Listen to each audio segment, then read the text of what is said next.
Day 12. Spent the last 5 days on an endless series of depth tests of Andre's deep diving suit. Guess he doesn't want me to implode on the live stream. I do hope it's giant squid proof though. The mapping drone located a brine pool near where Andre's family has been hunting. That is, before it went AWOL. Ready to dive.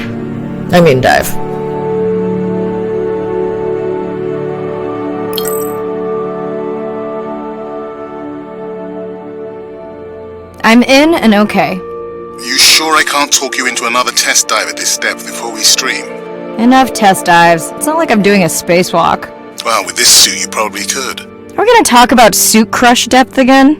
I think we can probably roll. Starting the live stream. Welcome back, ocean friends. Tonight, I am deep. Midnight zone, no light from the surface deep. Tonight, we're using Andre's lure drone to mimic the Atolla jellyfish to lure large predators like the giant squid. It's certainly not all my tech. I'm building on years of prior research. Don't forget our mission to the brine pools. Oh yes, Arena will fill you in on that later.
Okay, Andre, how do I find the lure drone?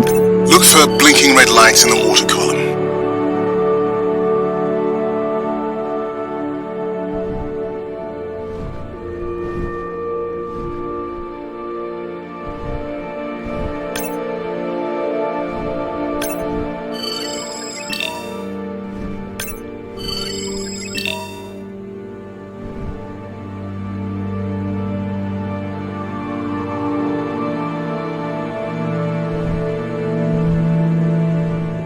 No need to get too close. You can activate the lure from there. Andre, have you done this before? I haven't, but others have. How long until we can expect the lure to attract a predator? It's hard to say. It's a big ocean. But if you lose patience, I would find some real Atolla jellyfish. I have a feedback system set up to improve the lure as you scan them. Of course you do. For those watching, we will be scanning these Atolla jellyfish to make sure Andre's lure matches the real thing. It does, but it can always be refined. Not much confidence in humanity, but plenty in himself.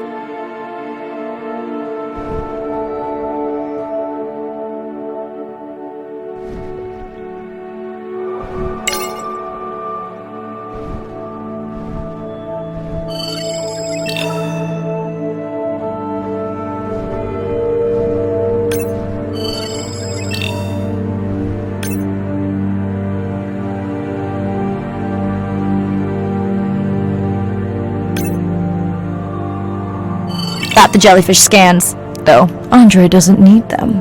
In truth, they should improve the lure. I would not waste your time. Getting a few impolite comments on the screen pointing out that giant squid don't feed on Atolla jellyfish. They're right. Actually, the Atolla puts on this light show when under attack, in order to lure creatures big enough to eat their attacker. Might have some useful human applications. I think we need more Atolla scans to approve the lure.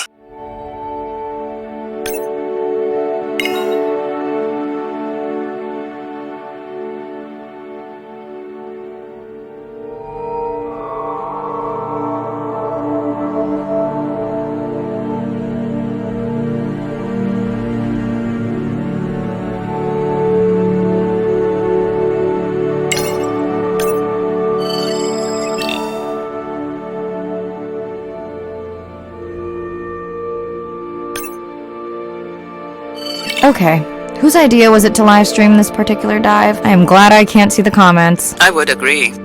My grandmother had a saying for times like this. I'm not going to try my grandmother's accent on a live stream, but loosely translated, it means if you get bored waiting for a giant squid, you can always go to a brine pool. That's a pretty specific saying.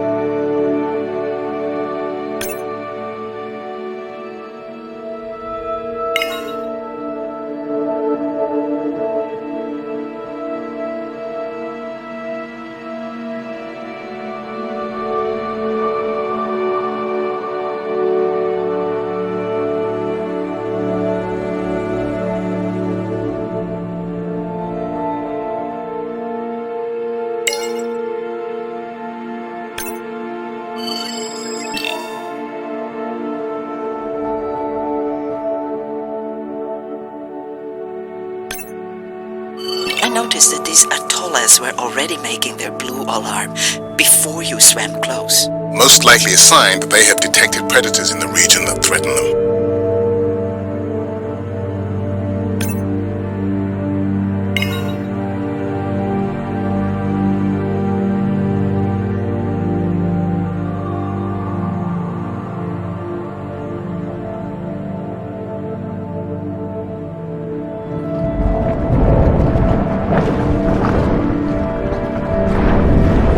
That gave me a chill.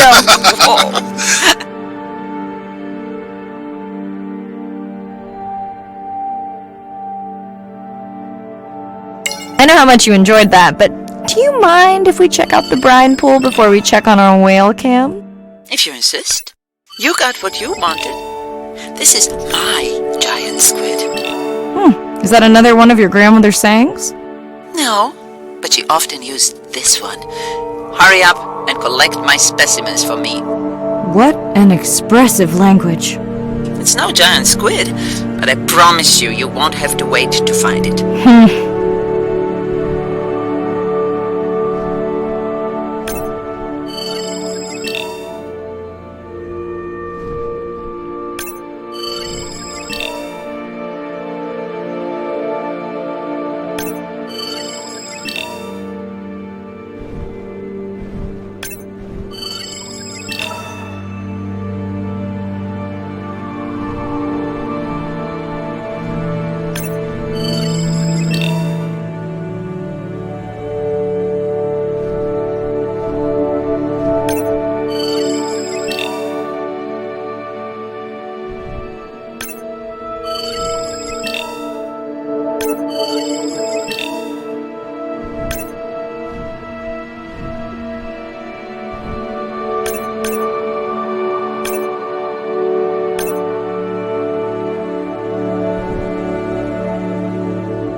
At long last, welcome to the brine pool.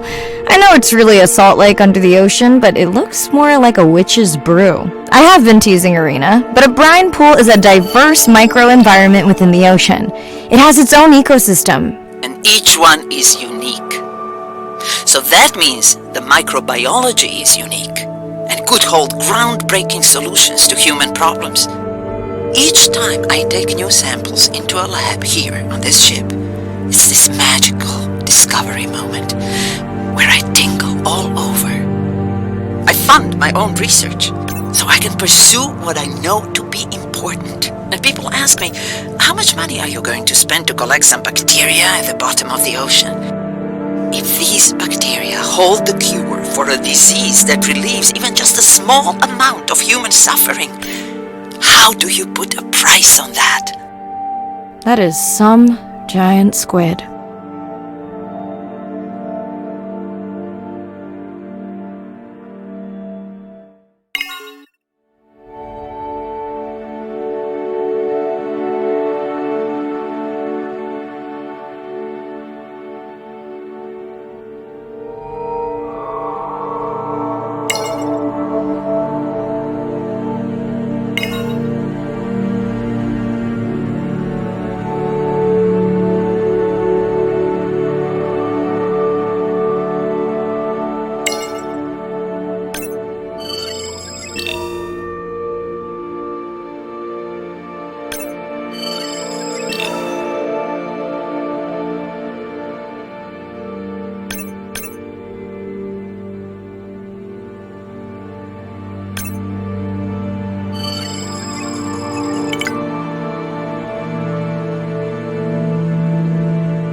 Setting you a waypoint. Sperm whales are back on the hunt.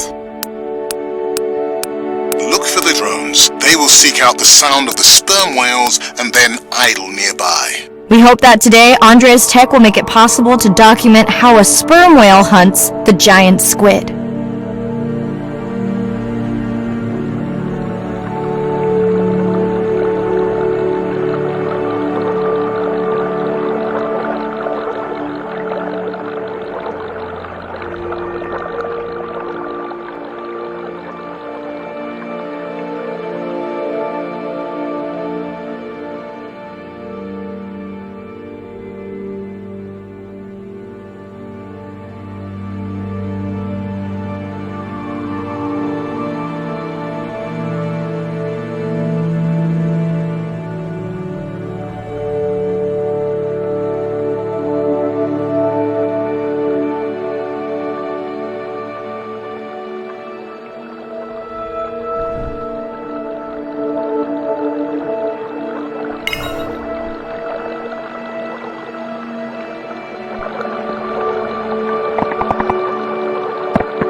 Let's go tag some sperm whales so we can eavesdrop on their hunting. One of our viewers wants to know if there is a problem with the link, since the waypoints keep appearing and disappearing. No problem. The drones are in stealth mode, so they will only track the whales by sound. I better swim fast.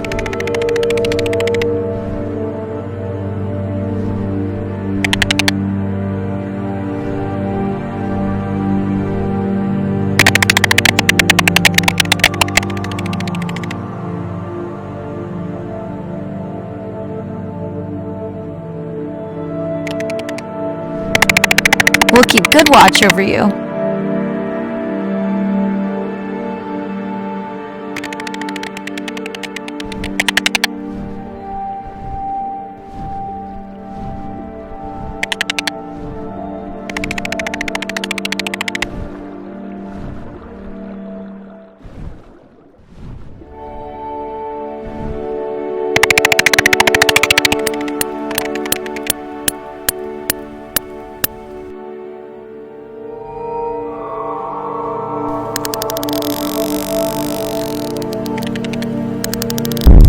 Whoa!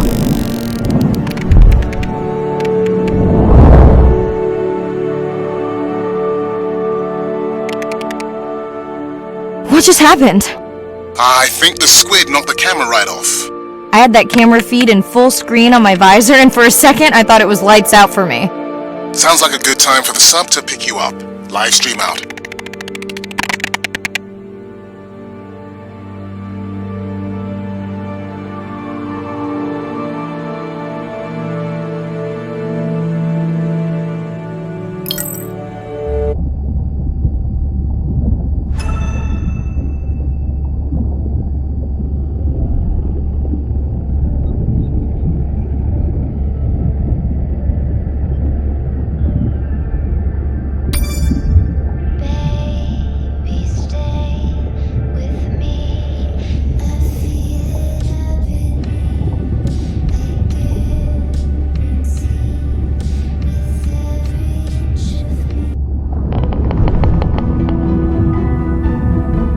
Sound to whales is everything. It's their hands. These are animals with the biggest brain on Earth and the most powerful sonic apparatus. They spend a lot of their time deep down. They're diving for an hour at a time in darkness. Just like a submarine is echolocating, they ping a signal out, and then they wait for that signal to bounce off something and come back as the signal. And from that information, they could get an idea of what's there. They constantly click, and that click sometimes can be really loud, and you can feel it in your body. It's like going to a DJ and feeling that bass. Once I had an experience with a sperm whale, it clicked, my ears almost like bounced back. It's really an amazing feeling, you know. You don't develop a huge complicated brain if you're not using it. Whales have little channels of communicating where they could talk to each other hundreds of kilometers away using sound. Sperm whales make clicks in sort of rhythmic patterns that we call codas. Any family might have 20 to 25 different coda patterns that they use when they're having conversations with each other. And some of them are unique to different places in the world. In the Eastern Caribbean, they make a lot of what we call a 1 + 1 + 3. That sounds kind of like this. And that's only ever been recorded in the Caribbean. And it's been identical for the last 35 years.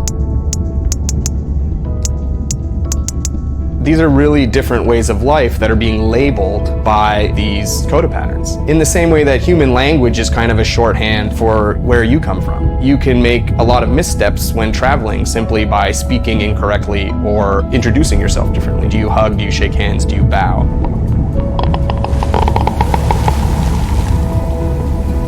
And a growing concern has to do with the noise that we're putting into the ocean. Everything we do impacts everything they're doing. The sound is causing high levels of stress in animals like this. No one wants to live at a rock concert. You can imagine trying to have your home inside an arena while some metal band is playing. And that's increasingly what the ocean feels like.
It's Irina. Since there's no dive today, I'm going to lose myself in the wet lab to work on those samples you sent up from the brine pool. Hey, have you listened to my daughter's track? Interesting, right?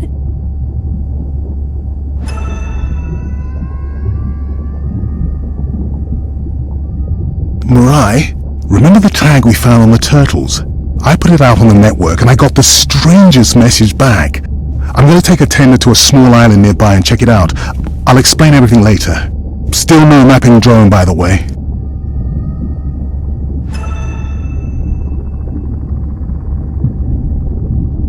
Hey, it's me.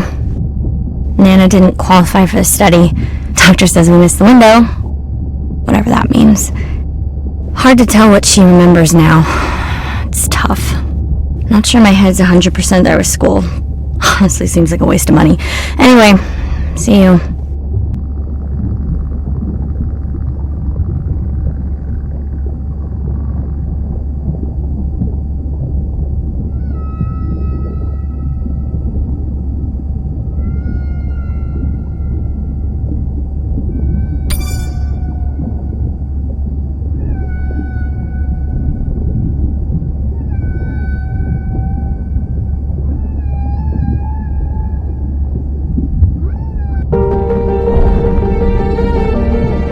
Brine pools are amazing habitat.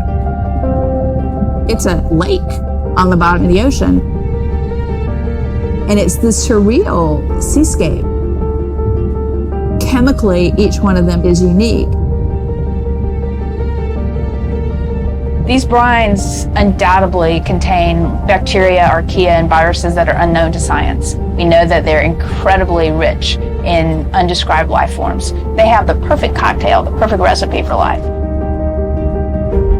These sites aren't just salty, they can be violent, characterized by eruptions and incredibly unstable conditions. So to live in them, you have to not only be hardy, but you have to be able to endure constantly changing conditions, because not one day is the same. The organisms that live there, they undergo a constant biological warfare with each other to dominate the environment, to survive in the system. The biochemicals that they produce to do that biological warfare are applicable to curing diseases like cancer, Alzheimer's. They produce antibiotics and antivirals that can also be used to improve human health. And we drop targets as we go, so we know exactly where we sample. Exploring these habitats is absolutely necessary because the metabolic potential there has the capacity to change the way we think about medicine, to change the way we think about antibiotics, based on our knowledge that we gain from studying these incredible environments in the deep sea.